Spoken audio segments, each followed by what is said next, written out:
అందరికీ నమస్కారం. జూన్ 4 వెన్నుపోటు దినోత్సవం సందర్భంగా ప్రజలతో కలిసి ప్రజల కోసం టీడీపీకి ఓటు వేసిన వాళ్ళని కూడా పిలుద్దాం. జనసేనకి బీజేపీకి పోయిన ఎలక్షన్లో వాళ్ళని నమ్మి ఓటు వేసిన వాళ్ళని బాధపడుతున్న వాళ్ళని కూడా పిలుద్దాం. కలెక్టర్కి డిమాండ్ పత్రం ఇద్దాం. ప్రతి ఒక్కరికి పిలవండి. ఈ కూటమి వచ్చే సంవత్సర కాలంలో జరిగిన వెన్నుపోటు సంబంధించి ప్రతి ఒక్కరిని పిలుద్దాం. బాబు వచ్చాక ఒక పేదవాడికి ఇల్లు కట్టించలేదు. ఆయన మాత్రం అమరావతి వెనకాల ఒక 10 ఎకరాల్లో స్థలం కట్టించుకుంటున్నాడు. ఆయన ఏమన్నా పేదవాడా? పేదవాళ్ళకి బతకడం ఇష్టం ఉండదు ఆయనకి. విశాఖపట్నంలో 99 పైసలకే ల్యాండ్ ఇచ్చారు. పేదోళ్ళకి ఇస్తే మంచిదా, ఇంకా ఎక్కడో లేని కంపెనీకి ఇస్తే మంచిదా అంటారా? పేదవాళ్ళు బాగుపడితే చూడలేని చంద్రబాబు నాయుడు గారి గురించి ప్రతి ఒక్క మానవుడికి చెప్పండి. జనసేనని నమ్మి ఓటు వేసిన వాళ్ళకు కూడా చెప్పండి. పవన్ కళ్యాణ్ గారు పోయిన గవర్నమెంట్లో అన్నారు కదా, 30,000 మంది వరకు అమ్మాయిలు మిస్ అయ్యారు అని అన్నారు కదా మీరు. ఇప్పుడు మరి ఈ సంవత్సర కాలం అయ్యింది, మరి వాళ్ళని తీసుకురావాలి కదా. అదే జగన్మోహన్ రెడ్డి గారు ఉన్నప్పుడు మత్స్యకారులు ప్రమాదం వచ్చిందని చెప్పేసి మత్స్యకారులను దగ్గరుండి శ్రీకాకుళం ఏరియాలో వాళ్ళకి అవతల పాకిస్తాన్లో అరెస్ట్ చేసి ఉంచితే జగన్ గారు తీసుకొచ్చారు. దమ్మున్న మగాడు మరి జగన్ గారా?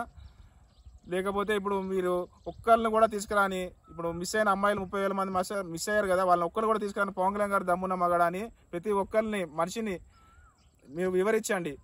వాళ్ళు పథకాలు ఆశపడి ఓటు వేసిన వారు ప్రతి ఒక్కరు జూన్ 4న ఈ సంవత్సర కాలంలో జగన్మోహన్ రెడ్డి గారు ఉంటే మంచిదా? జనాలు వెన్నుపోటు పొడిచిన ఈ కూటమి ప్రభుత్వం వాళ్ళ మోసపోయిన కందుకూరు ప్రజలు న్యాయం జరగాలంటే ఈ ప్రతి ఒక్కరు వెన్నుపోటు దినోత్సవం 4వ తారీఖున సక్సెస్ చేయాలని చెప్పేసి కోరుకుంటూ ప్రతి ఒక్క పథకము వీళ్ళు చెప్పి మోసం చేసిన విధానాన్ని గుర్తించి ప్రజలకు వివరించాలి.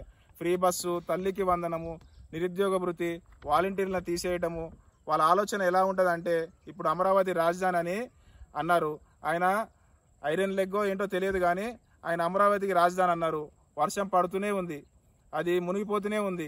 మొన్న కూడా ఎండాకాలంలో కూడా బీభత్సమైన వర్షం పడి మునిగిపోయింది మన రాజధాని. పంచభూతాలు కూడా ఆయన్ని సహకరించట్లేదు. ఇప్పుడు అగ్ని, వాయువు, నీరు, ఆకాశము, భూమి, ఈ భూమి సహకరించాలి కదా, ఇవేవి సహకరించట్లేదు. ఈ విషయాలు ప్రతి ఒక్క మానవులకి వివరించండి.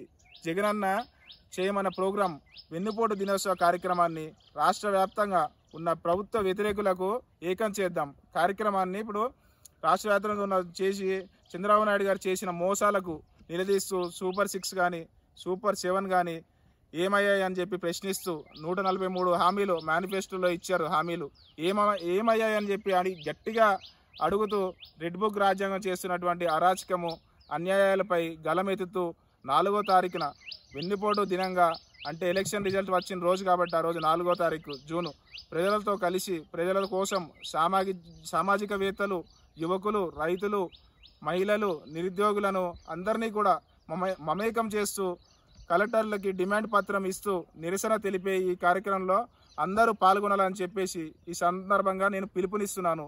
ఇట్లు మీ పి. కోటేశ్వరరావు, కందుకూరు నియోజకవర్గం. Thank you.